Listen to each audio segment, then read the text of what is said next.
Welcome to the Multi-Species Farming Podcast, where the diversity below our feet inspires a change above it. I'm Tamsin Ravel, and with me is Kevin Elmy of Cover Crops Canada, along with our wider multi-species team. Together, we explore what it really means to farm with diversity, from cover and cash crops to livestock integration, and the transformation in thinking that leads to real change. True profit grows in many forms, in our health, our time, our environment, and yes, in our ability to widen that profit margin. These are the conversations rooted in real stories, practical experience, and a shared belief that the truth lies beneath our feet, especially within a diverse living root system. So, listen deep, folks, because it's time to grow something extraordinary from the abundance of multi-species farming.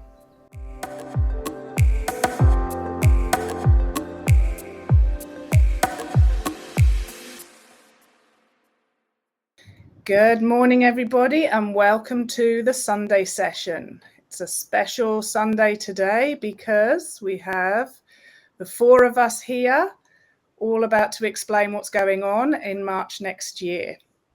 So welcome to Kevin from Alberta in Canada. Welcome to Dean from Mount Tamborine on the scenic rim. I always say nearly the Gold Coast, but it's the scenic rim. Welcome to Rochelle Armstrong from Albury Wodonga, and she's not there at the moment, as you can see, she's on the road. And then of course you've got me from the northern area of the Gold Coast. So welcome everybody. Okay, so today we're here to open up your minds to the limitless possibilities of the Multi-Species Farming Conference and Retreats next year in March. So the four of us came together to give you this ultimate way of creating space for you, particularly you, in the farming world, but with the retreat aspect as well.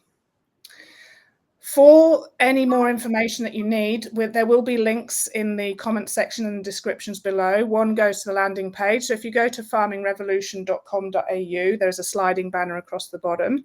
That will take you to the landing page, and that will give you all the information about the conference and everything that's going on in the retreat. There'll be a link to Tickety Boo, but if you want to just go there, you can type in multi-species farming Tickety Boo and it will come up with all the information, and actually you can purchase the tickets. I'm going to start today with explaining what the conference and retreat is. So the language is conference, which is a formal meeting of people with a shared interest, typically one that takes place over several days. So we've all got very used to going to a conference, being surrounded with like-minded people, discussing, well, in this case, farming, particularly regenerative farming. We've combined this with the retreat. Now then, this was quite a mind opener for me because I thought retreat being on holiday, going and taking some relaxing time.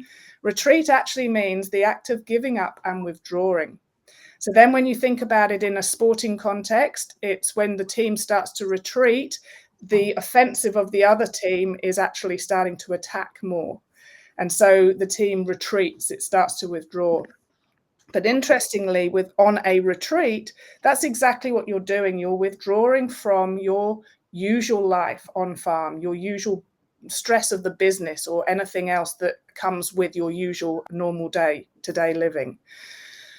The time away in a quiet and secluded place where you can relax is what we've amalgamated with the conference. And it's the ability to learn and to relax and to procrastinate in a good way before you action everything or the things that are relevant to you that you have learned. The reason why this is different is because I wanted to create 4 days where we are focusing on you. I don't want you to come because of your parents or because of your family or because of your children. It's that old way of going, okay, you've got to reach for your oxygen mask first. You've got to look after you. And so this is all about focusing on you. And then the other thing is, I I'm not particularly interested on where you are on the scale, whether you are that linear extraction end of the scale, or whether you are fully 100% circular in your thinking and into regeneration. Somewhere on that scale is where you're sitting, and whether you are a farmer, a grazier, or food or fiber producer. These conferences are to encourage you to think outside the box. And like I said, the multi-species farming has limitless possibilities for you. So these three people here will help you along the way. Initially, you're signing up because you're focusing on you. That's your responsibility. So at the beginning of the conference, I will open up your mind, pretty well how I've been doing over the past 6 to 7 or 8 months. I can't even remember how long now. And then we're going into learning new concepts, which is what Kevin will be doing. And then finding and eliminating the blockades. So we all have those biases, we all have those issues that we are contending with, particularly towards men's health as well. Dean is the man, and he will be explaining more about himself. Then we're going to create an action plan. So that's the coaching aspect. Now, all of us are able to coach, but Rochelle has something that you can't explain unless you actually talk to her and go on to one of her little coaching sessions. She brings out the best in you. And then, of course, it's up to you to create that action on farm immediately. So don't procrastinate too long. You need to be using these 4 days where you can access the 4 of us, our knowledge, our time, and bring into action as soon as you get home, so that you don't go, oh, wait a minute, I know that so-and-so said that, and this is what happened. And but the thing is, I can't put it into action because I just lost the immediate effect that you're going to get from these conferences. And then going into the future, we would love to keep the social aspect, the local gatherings in your area. So probably a minimum of 5, maximum of 15, keep the group small, and have all 4 of us or a couple of us, and just really have that communication open, and keeping the open-mindedness and keeping the what-if possibilities going forwards into 2026 and beyond. Okay, what I was going to do, would you guys like to then introduce yourself, and then I'll probably go into the structure of how the event is going to be, like each day. So we'll go to Kevin first. Okay, well, I'm Kevin Elmy. So I went through the University of Saskatchewan, have my degree in agronomy, specialized in crop science, minored in soil science. I got a lot of experience across the prairies after convocation from Manitoba, Saskatchewan, Alberta, in different segments of the ag industry. So I've worked in grain elevators. I've worked for fertilizer retailers. I've worked for seed companies as marketing rep. I went in '99, moved back to the farm. Some land came up for sale, so Christine and I moved back to Saltcoat, Saskatchewan. Started farming with less than optimal soil conditions. Did a lot of learning and looked for a better way of developing a farming system. So through that, because we were retailing seed, one of the bottlenecks in our case, aha moment and the gateway drug to multi-species farming and soil health is plants. So we weren't getting the diversity of plants that I was happy with, so we started importing seeds. So then started traveling Western Canada, talking about soil health and where cover crops fit. In the last few years, in 2021, my father wanted to retire, and our 2 girls weren't interested in taking over the farm, so we sold the farm, and now I am full-time coaching regenerative agriculture. Started out in Western Canada, but in 2023, I think, went over to Australia for a year. This last June, we went over to Ukraine for 3 weeks, and continuing on in Western Canada and into the United States, and continuing to learn and adapt these systems. And we work with principles because the principles are the same everywhere. How do we do it locally is reflect the local agronomy and what your goals are. So that's a quick nutshell of who I am. I think this is an excellent way of describing you. Undercover. And then this one, freezing to death. Okay, sorry, that's just my playful nature. Dean, this would lead on to you. Yep. So I'm Dean Bentley. I've been a men's mentor and coach for the last 5 years or so. I got into this work, and this is probably a very different area that's been brought into this farming space, which I really love, because when we're looking at something like change in a farm or change in our behaviors, there's a systemic change that's occurring. So my interest in this is bringing my area of expertise, which is helping men connect to their deeper selves and belong to a group. So when we're changing, there can be a lot of fear that comes up of, hey, I'm not, everyone's telling me to do something else and that's not working for me. You'll see this is actually my local men's group here on the mountain, where as men, we come together every week to share, to talk about our challenges, what we're happening, and how we can support each other to be better men. And in that, we get to actually see, oh, I can do more, I can grow, I can expand. And that's what I've really learned over the last 5 years in this journey for myself. I started from as a mechanical engineer. I went down that path and found myself very depressed and disconnected. I felt a lot of aloneness and didn't know how to connect with other men. And I thought I had to carry the weight of the world on my shoulders. So I became involved in groups like men's work, men's group, as a way to belong and also support me in building my vision and what I wanted to create. And that's what I really see being brought into these conferences, is a space where, as people, it's like everyone who's coming here has a common vision of improving their farm or growing it in a certain way, which is going to enable a better world, a better self, more healthy crops, more healthy plants, and a healthier soil. And so that's a difficult journey. So a lot of my approach with this and my work is how we can help support one another to do that. So I'll be bringing some practices to actually engage men in sharing, hey, what are my challenges? What am I struggling with? And how we can actually work towards something better. And you would have seen a few pictures of me on stage. I've done this work at conferences.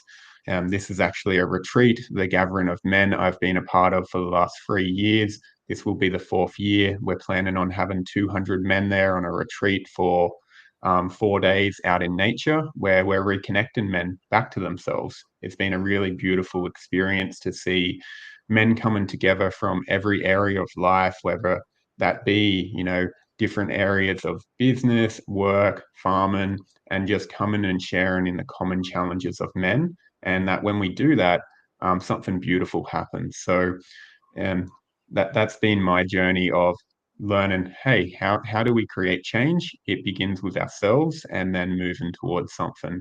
And this was me at that same event, speaking to the men as we welcomed them onto the space of like, hey, this is what we're here to do. We're here to change. I'll be bringing a very different approach to this retreat, but it's something I'm very much looking forward to. Beautiful. Thank you, Dean. All right. And then the coaching aspect with Rochelle. Hi, Tamsin. Thank you. Yeah, so I'm Rochelle Armstrong. I'm a qualified coach and working in regenerative agriculture and community development mostly at this time. My journey to get here, started on a farm at Yakandanda in northeast Victoria, not too far from where I'm living now. From there, I went and did a science degree, focusing on health systems, actually. So I majored in public health and health promotion. And that sort of sent me down the line of working in community development as well. So always that's sort of the bigger system focus. What is interesting about being involved in regenerative agriculture is that they're quite synonymous, the health system and the agricultural system. So I see a lot of connections there. I went on to start a business with my parents called Nutrisoil. So that is biological fertilizer, basically a big worm farm. And that's where the two worlds met, the health, the way we grow our food, and the outcomes that we have for our own personal health. I ran that organization, that business, for about 18 years before I went out on my own and started soil restoration farming with my husband, Justin. And in that journey, I really started to learn that it's so much about the people, our decision making, and the context that we're farming in that makes all the difference. So we got to a point where we could see real solutions for regenerative agriculture, for instance, but massive obstacles that were mostly interpersonal and just about that paradigm shift. And that's how I ended up getting involved in coaching and getting qualified in this area, because it became obvious to me that the consulting and agronomy that was generally happening in farming was actually disempowering farmers. So they are, in a lot of cases, having less involvement in the decision making when they know their land better than people that just come on and make recommendations, for instance, for fertilizers and chemicals and things like that. So so coaching helps. It's not consulting, so it's not telling you what to do. It's not even mentoring. Mentoring is when you are leading by showing something that you've done before. But it can be a combination of all these things. But coaching is really much more of a partnering, and I'm guessing we'll talk a little bit more about this later. So this has got me really excited because I realised that this is the place that we need to work to really help farmers to decisions they need to make to progress. I'm also involved with another organisation called Carbonate. I can just see a picture coming up there. I spend a lot of time on Zoom because this is a national organisation where we go through a verification program called Regen Grown. So Verified Regen Grown is a relatively new program where we can actually put a framework and measurements around what regenerative farming is. So that's very exciting. So they're the main areas I'm coaching, working with Carbonate. But also the Institute for Ecological Agriculture has brought out an accreditation for coaches and consultants. So I'm one of the first to be accredited under that system, and inviting many others to go through that accreditation to really get a clearer idea on what it is to be a practitioner in regenerative farming. I think that's probably enough of an introduction for now, is it, Tamsin? We can talk more about what we're actually doing at the retreat in a minute. Okay. Absolutely. Thank you so much. And good photos there, all of you, for showing us a little bit more in depth about what you do and your knowledge and everything. So I'll just explain briefly, and you guys can interrupt if you need to add things, the structure of the 4-day conference and why it is a 4-day conference. Basically, we've all been to conferences. I've been to regenerative conferences for the past 8 years. Actually, where Rochelle and I met was my very first one down in Barranduda at the Nutrisoil shed with all the shuttles of worm juice around me with Dr. Christine Jones speaking.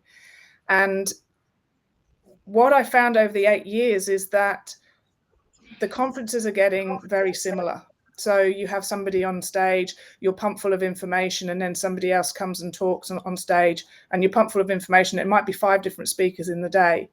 And so when Kevin said that he was coming over to Australia, I had this little niggling feeling of, you know what, it would be great if I could actually put forward a different concept of a conference.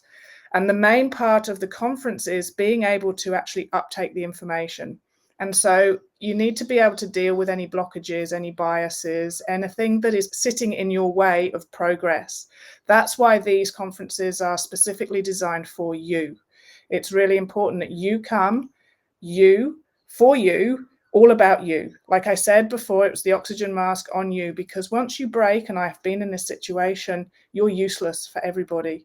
I was in a situation where I had to phone my neighbour to take my daughter to school. I couldn't even stand up and make a cup of tea. I was completely broken. And so if I'd had this ability to go to a conference like this, where I could actually take time out for myself, talk to people who understood me, be around people like-minded, and be able to discuss certain areas that needed to be worked on in my life, I probably wouldn't have gone through that breakdown phase. And I don't recommend it for anybody, because it's 8 years and I'm still suffering certain physical aspects of it. So focusing on you, it's open to everybody that's involved in the farming world. And the other thing that is really important that you must understand is that you come with an open mind. So it doesn't matter that you're a linear thinker. Just if you're able to come with an open mind and you're able to absorb the information on the first 2 days, then the second 2 days you can step back, you can withdraw because it's a retreat, and you can mull over the things that you've listened to, knowing that the 4 of us are there available for you over the 4 full days. Kevin won't be there on the 4th day, but he's around. He'll be at the next conference and we can design a way of actually interacting with Kevin if that's what you really need. But specifically, opening up your mind, being able to relax and comprehend where your next piece of your life is going to head towards. So it might be that you're on a path that is taking you in completely the wrong direction. You might not even be aware of it until you actually come to a conference, and then you're like, wait a minute, because that's basically what happened for me. I wanted to plant a plantation, a leptospermum plantation. I wanted to have bees. I wanted to produce my Manuka honey. And then I tripped over Rochelle at this conference, not literally. I just went, whoa, what is this regenerative farming? And then that's where my path actually changed. So it was the bees that started all this. And then just stepping into the unknown with the whole regenerative movement. And in Vic No-Till in 2017, I sat in the audience and I just said, all of this in here needs to go out there, needs to go out of the 4 walls. And I said, I'm going to be organising an event one day. And so that's where we're at. So the structure will be the first day, it's opening up your minds, and then Kevin is the keynote speaker. We're not flicking from one speaker to another. It's Kevin's conference, and we're here to listen to him. So he's going to deliver his wealth of knowledge. And then on the second day, I've organised an organising farms to go to. So it'll be a farm of the morning of the second day. We're basically going there so that we can see what other people are doing. And also in the afternoon, when we come back to the conference room, we can discuss what we've seen. Again, it's about opening up your mind. It's about using Kevin's wealth of knowledge to actually talk through what we've seen. And is there a better way of doing it? Or how can we apply that situation onto your own farm? On those 2 days, usually with a conference, you have 2-day conference and only 1 dinner. And at that 1 dinner, we're all still a bit awkward around each other because we've been so bamboozled by information, we haven't really got to know each other. We've had a coffee break, but we had to then come back to listen to another speaker. So I wanted to eradicate all of that frenzied kind of, I've paid for this, so I've got to get every minute's worth of knowledge and digest everything possible. There will be dinner speakers on each of these nights, and it will still be about regenerative farming in one form or another, but it will be a little bit left field of what we've been talking about during the day. On the 3rd and 4th day, this is retreat time. This is where we are withdrawing into ourselves. We are working on ourselves. That's the time when you can take full advantage of Dean and Rochelle. Of course, Kevin as well, but particularly Dean and Rochelle, because they will be creating sessions specifically designed for you. So take full advantage of these. Kevin will be available to answer questions. So specific questions like, okay, I've got a multi-species mix. How do I deal with this? My climate is this. I'm wanting to grow this. What's your business model? But we're all interlinked. And so when we are interacting with you, we're also interacting with each other. And so as we put it, I don't use the word collaboration anymore. Kevin came up with symbiotically cooperating with each other, which is exactly what it will be. The 3rd and 4th day, we will go with the flow of each of the places that we're at, because there are different themes. So the one on the Gold Coast is just sort of an overview of multi-species. The farm that we will go and see is a hay-making farm.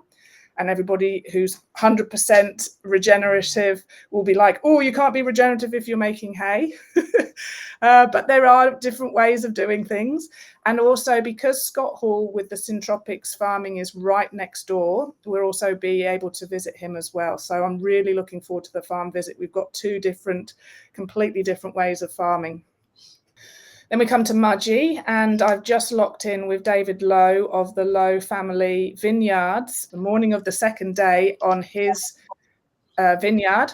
And he's got a bakery, a cafe, a restaurant, the pavilion for 160 people. He set up his business as an enterprise stacking one. And he's got market gardens, he's got the vineyard. He's I think he's been doing this for 20 years. So he goes, any mistake that was to be made in the viviculture side of things, he's made it. So I'm really looking forward to that. The speakers will be, again, sort of intertwined but slightly different, talking about business. Then we're moving down to Creswick, which is near Ballarat. So that theme will be mixed farming. So mainly with animals, particularly. And then we move to Mornington Peninsula, and so it'll be broadacre cropping and having little niche markets where particularly maybe Maltese. I can never remember how to pronounce it, but the distilling as well. So when you're making whiskey, when you're brewing beer, and producing grain for a different market, and bakers as well. Days 3 and 4 are about taking time to relax, knowing that you are in that safe space, surrounded by people that you get on with, that you have certain things that you are able to talk about between each other. The energy will flow. You can go and play a round of golf. You can go for a walk. You can take time out for you. It's really, really important. And then enjoy the 5-star facilities, the spas, the swimming pools, anything else that's around. And know that when you come back to the resort, that we're all there discussing similar things that you might have been thinking about. So that's how it all ties in. You're able to come to all 4 events. That's probably the primo, the way you're going to get the most out of everything. Or you can come to 2 events, it's up to you. But every event will have the multi-species farming as the background, as the foundation, and then the rest of us, everything will follow. Oh yes, and most importantly, breathe, which I probably forgot to do just then. Okay, so that is the conference. So does anybody want to discuss anything? Has anybody been asked any questions? There's nothing in my chat, but just on your day-to-day thing. The biggest thing that if someone is coming and looking for the recipe, there's no recipe, because everybody's going to have their own path. And that's the reason why it's not a prescriptive process of being, in quotes, regenerative or multi-species. Everybody has their own goals. And what I really stress is, for how many years a lot of farms have relied on outside people recommending what to do. What I want to do is get the power observation back for producers. I want to get them critically thinking. I'm going to teach them how to think multi-species. And that multi-species starts below the ground, it's going to be in the ground, and it's going to be above the ground. And that's where this whole power of, once we have this multi-species working on each one of these levels, all of a sudden everything starts functioning properly.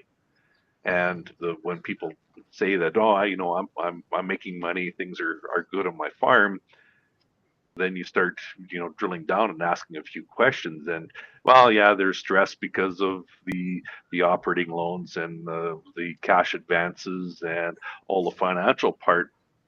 And so in my mind, I'm thinking, are they in a good spot? And it's really tough to be able to look critically at your own operation and say, oh, I have to do some major fixes. And that's where having the team of the 4 of us having us available it's going to take the pressure off. And once again, it's the toughest thing that humans can do is look at what we're doing and say, no, it's not right.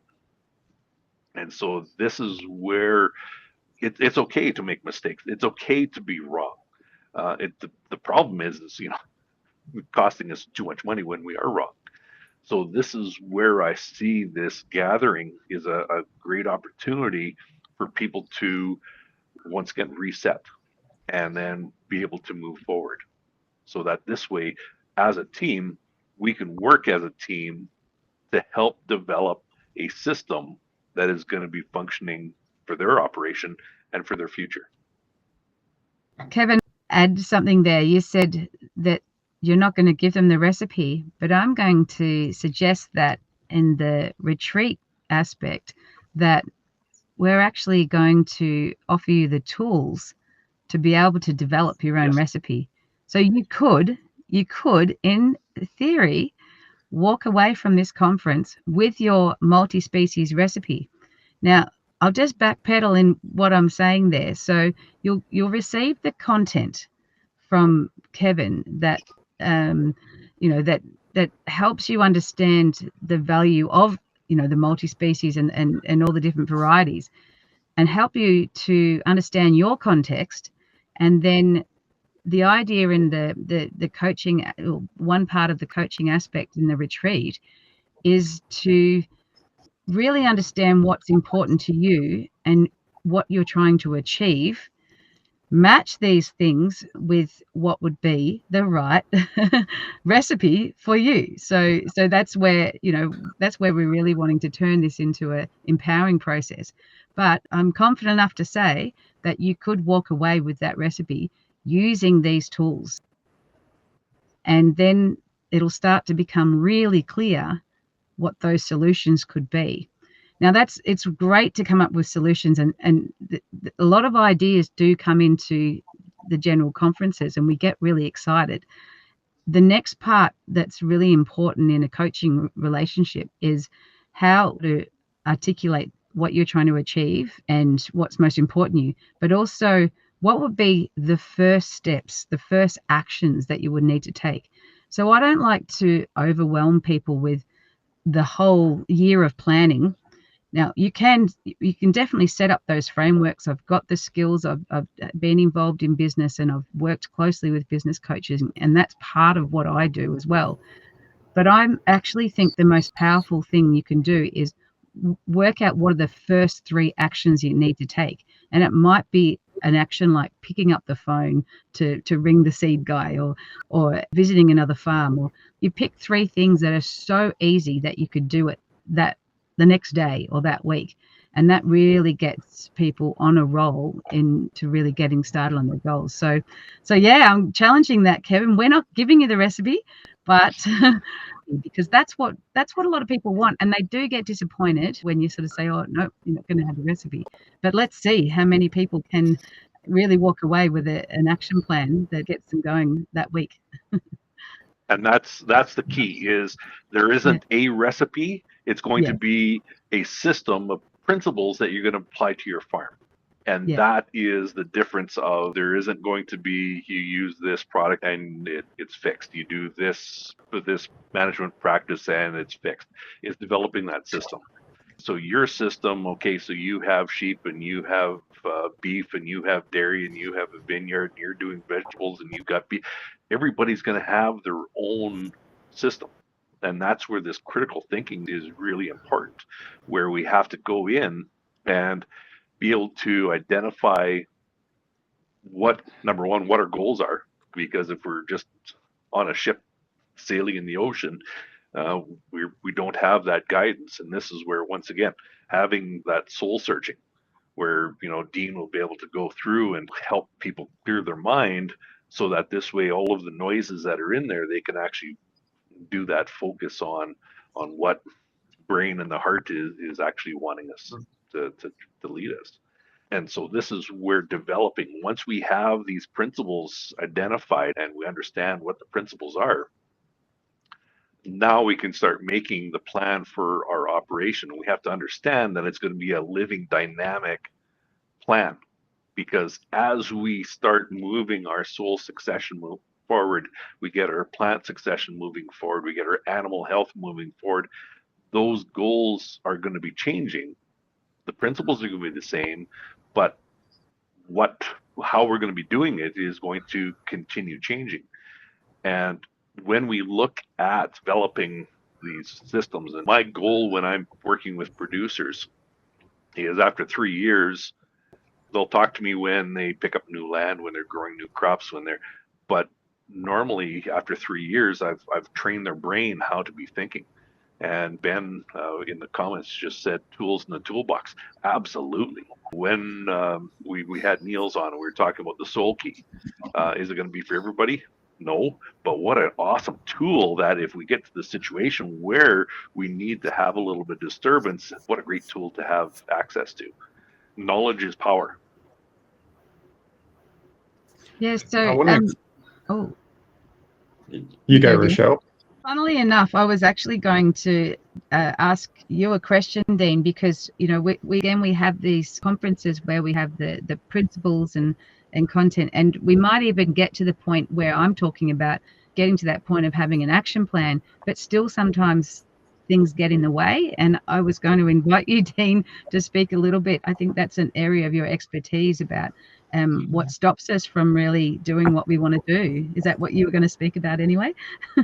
It was exactly where I was going. And I really want to iterate what Kevin and Rochelle are offering here, because what we're talking about is a change of behavior when it comes to the farm, of change in something. And when a lot of people are in it, say finances or the business isn't doing as well as they want it to, what will often happen is they'll try and go harder. It's like, well, I'm just going to do more work. I'm going to do more of the same thing. I'm going to apply more fertilizer. I'm going to work harder. I'm going to just really push. And people get trapped in this and they're afraid to actually look up and say, oh, something's not right here. Something isn't going the way I want it to go. And that it's not it. We're just digging a deeper hole that's going to take more time to get out of. So, what Kevin and Rochelle are really offering in their expertise here is actually that moment to have awareness of like, hey, if something isn't working right now, if you're not receiving as much yield as you want, if the crops aren't growing in a good health, if there's dynamics that aren't working for you and your farm, to actually pause and take a step back. And I understand how hard that is, because it's like there's a lot of fear of, I don't have time for that. I don't have the resources to do that. And I just need to keep going. But to actually take that step back is going to have the long-term gain. And that's what we're really looking for, because how much can you continue to take from the soil, from the land, without regenerating it, without repairing it? That's going to be detrimental to the long term of the business. So what Kevin and Rochelle are really looking at here is to say, okay, we're going to take a pause right now and give you the tools to like zoom out a little bit and say, okay, if I continue down this path, it's probably not going to be good if things aren't already good. They're getting worse and worse, and I keep walking, well, where's that taken me? And what they were offering is a chance to actually zoom out and say, there's another way here. And if we begin to change some tools there, or some behaviors or some strategies, and actually, like Rochelle, create the recipe and have the principles to understand, well, you begin to able to be walking in a different way. And this is the beauty of a conference like this, is that there's other people who have this fear, who are like in the same situation or don't want to change, and they understand. And that's the beauty. Kevin's been in this for a long time. He's seen people who've gone through this.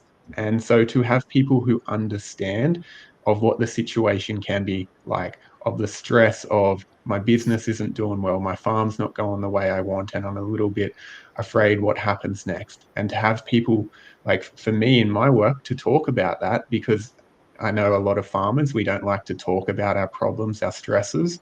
I'm going to hold it all myself. But to actually begin to start sharing that, hey, I'm worried what's happening here. I'm worried about this. I want to know what I can do, but I feel stuck. And that's the beauty of the collective of what we're doing.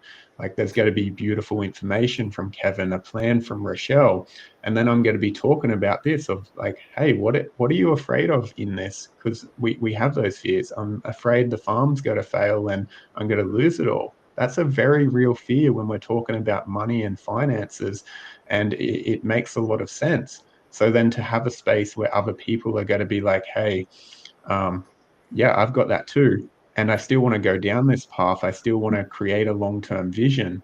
Well, that's going to really change how we're approaching this, because yeah, there may be some hard changes, but that's going to create a long-term abundance and resources that you can grow into what you actually want, rather than trying to just a little bit longer. I just need to get there. I need to make the next step. It doesn't work. I've done that. Kevin's laughing. He's seen it so many times, I bet. Like, I'm sure he's heard the excuses or the stories we tell ourselves. And to actually take a step back and say, okay, what can I do here? And that's what this conference is going to offer, because it's not just the short-term change. It's looking at the longevity. And farmers, you're connected to your land. You want it to have long-term growth and heal the land. And we can't do that in the same way. So of course, there's going to be a lot of resistance, and even coming to a conference, it might be like, oh, what do they know? They're not in my situation. How could they possibly know? And it's like, yeah, that's why we do this. This is why this has been created, because everyone here has been in some sort of situation or seen it, and there wants to be another way developed, and that's what is being offered here. I love it when you speak. I'm sorry, have I been popping in and out? Because my internet's just been saying, oh, you're not connected. Okay, but have you been able to carry on the conversation? Yeah. Absolutely. Yeah. No problem. Perfect. Good. Okay, I'll go and have a cup of tea now then. Well, one of the great things from being in Australia, being in Ukraine, through United States and Canada, we all have the same problems. The issues we have, whether it's compaction, it's high input costs, low commodity, low margins, lack of labor. You keep going through the list of problems. It's everywhere, and this is where how do we get ourselves out of this little corner that we painted ourselves into, and the solutions are all the same. It's getting our systems functioning again, and it's frustrating. So when I started into my regenerative journey in the early 2000s, I didn't know about Gabe Brown. I didn't know, but I didn't know lots. I know a little bit now. But when we go through and we've seen how many success stories there are out there of people that are trying something different and getting a different result, it's really empowering. One presenter in the one conference I went to, they said, hope is a really bad management plan, if that's what you're basing it on. So hoping that this next crop is going to be a bumper crop, so that'll get us out of the pickle that we're in. We need to develop these systems and figure out, once again, where's the bottleneck? What is holding us back?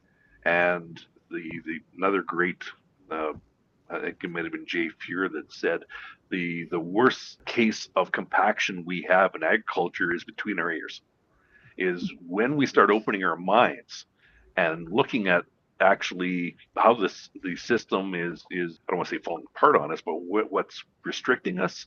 And this is where one of the topics that I talk about is the difference between a symptom and a cause of what our problems are. And if we just keep on going on attacking the symptoms, we'll never get to the root of the cause of our problems. And so this is where the retraining of the brain, how we can go through and do this troubleshooting that I also talk about, generational farming, that you ask us, so why are you doing it, farming this practice this way? And it's, well, because dad did it. Why did your dad do it? Well, because grandpa did it. And so that knowledge has been passed along, which, it can be perfectly fine. But if it is detrimental to the system, this is where we have to break these linear thinking type of processes. And this is where, this critical thinking, looking at ourselves and saying, okay, what are we doing? What are we seeing? Why is this happening? And what is a different way of doing it? Yeah, and one of those changes is specifically us. I mean, we are a reflection, or our land is a reflection of us. And when you were talking about things are just not functioning, it's not just the land that's not functioning, it's us.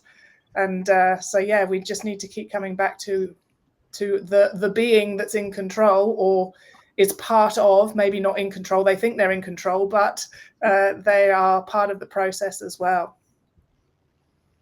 Yeah, and I think to really celebrate our differences and uniqueness in farming is an approach that needs to be considered more. Like, I think that there's a lot of keeping up with the Joneses and what's happening on the other side of the fence and this sort of thing, and a lot of pub pressure if you do something different, like you're the weird one in the village. When I first became involved with the biological fertilizer company with my parents, that was something that was really obvious. There was very few people that were doing things differently, and they were considered the weird ones. Now I've actually made my business, Soil Restoration Farming, entirely about, I'm driven by people that being their own kind of different, like really finding people's uniqueness, because what happens is that's actually your strength. And people do love, they come up with incredible ideas, but to worry about what other people are doing and what they might say, it stalls a lot of creative processes. So that's really what I focus on, and that's why another reason why Tamsin and I kept in contact, because she's someone that does things differently, and this whole conference is just such an exciting and unique process. I think she's definitely pushed my boundaries, with coming up with different ways of doing things, and I love that. We really need to celebrate that. There is a comment there from Ben. I find it's hard for people to be patient and wait to see signs in their landscape or their enterprise to know when to intervene and help rather than force and push. I don't know if that's one for you to answer there or comment on, Kevin. And that's exactly it. So it's knowledge. It's going through, and it's symptom versus cause. There's a lot of times when we're going through, and it's taking that time to, why is Patterson curse growing, or African love grass? Why is it increasing in the system, in our paddocks? Because the animals aren't eating it, and we'll graze it harder, and they just graze around it, so it goes to seed. How in this time frame, how do we change our management to get rid of our problem? And this is where the knowledge comes in of, okay, yeah, we can go in and use some herbicide, we can do some tillage, but in business, we usually have three options: good, fast, and cheap, and we get to pick two of those. And usually when we hit this fast button, it usually, that the good part really doesn't come in all that quick, whereas that patience is absolutely critical. But when we are dealing with really tight margins, when we're dealing with a high risk, it's tough to be patient. But if we can then, once again, look at our business model and say, okay, we're going to reduce our risk here, we're going to build strength in our system, resilience in our system, now we can start moving it forward. And this is where the whole process of looking at the landscape with Christine Smith, when she toured me around her operation at Dundarrigan. It was great going out and seeing what they're doing. But I love how her mind works, what she's doing. But because I'm external eyes with no preconceived background on their land or their operation, I get to ask the questions of, okay, so explain to me why this is happening or why that's not happening. And so this is where we have to take a look at our system, and we need to have this background that I'm going to be bringing forward to explain the system. And so we're going to be putting together the pieces of this agricultural system that we're working with, starting in the soil and right into the animals, and how we can actually make this whole thing fit together the way that more like it should, instead of, oh, okay, so we have a bunch of disease, we have a bunch of insects, we have drought, we have all these other issues. Okay, so what is the actual cause of these? And so when we're talking about Australia, yes, I know it's a very fragile environment where, you know, it only gets, hopefully it rains sometimes. But when we look at the whole system, okay, so is there any other underlying conditions that is causing the issues? It's this fault, it's that fault. Maybe some of it is here. We don't have the water infiltration. We have too much evaporation. We're not using our water efficiently. So these are the things that we have to take a look at in the big picture and figure out what the actual causes of our problems are. And I think another, thinking back to Ben's comment there again, or what you're saying is that we see these signs and symptoms of potential, degradation.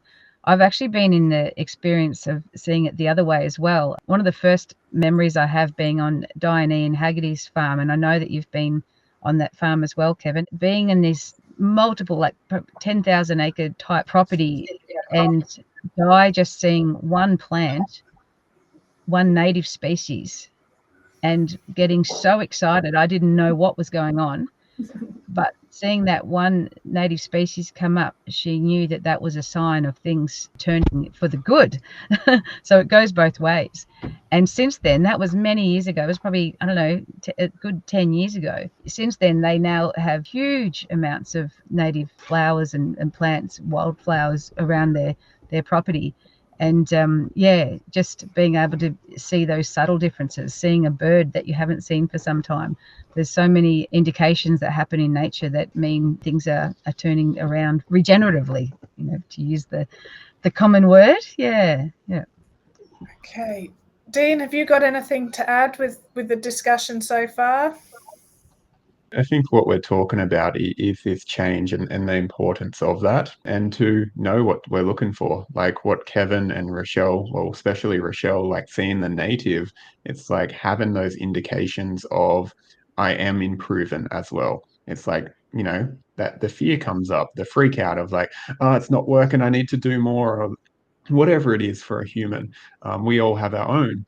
But when we have that, and to just be like, oh, I actually know what to look for to see that I'm on the right path. I'm moving towards the vision I want, and how much safety that can actually create of like, okay, I know the native plant showed up, so I can trust in that, and I can continue to walk towards that and have those indications, which is what, I'm sure Kevin will be bringing to this conference, so that when you're starting these small changes, and something I think that's a big thing to indicate, and something that's been covered, is there's a lot we can change, and it can be overwhelming to do it all at once. And what Rochelle was saying earlier, of to find the simple things that we can begin to change to improve the resilience of the system.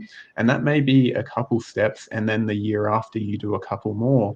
But it's like that gives you the ability to create slow incremental change, which is going to be massive over time.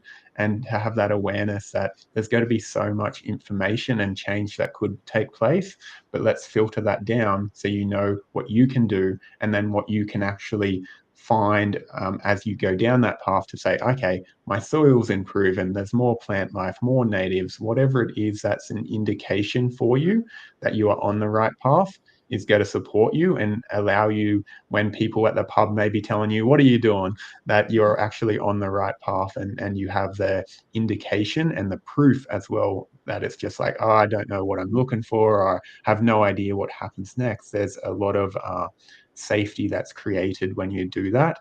And when people say, what are you doing, it's like, well, I've actually got proof here. This means this. The native shows me that my soil is restoring and there's more water in the ground. It's not my area of expertise. Don't look at me for the actual farming advice, but you can see what I'm saying. Within that, you'll have what you need to continue walking, and over time you'll really see those improvements. Yep, Mike McCusker from Carbonate, he's always saying we often overestimate what we can achieve in 1 year, but we underestimate what we can achieve in 3 to 5 years. We've just got to have that all in our awareness that we're actually tracking in the direction that we want to go. And at the one section on the second day when I'm talking, I will go through simple at-home tests that we can do on our own to measure our movement forward. And they're simple tests.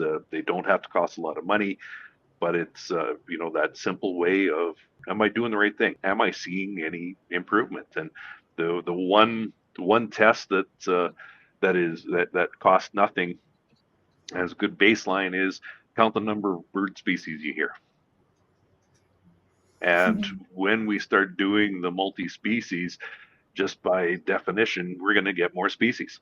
And, Paul Canuglian from Prince Albert, Saskatchewan, we were going across to his fields, and he, in his side-by-side, and he hammered on the brakes. He goes, "Look, there's some deer." I said, "Yeah, I've seen deer."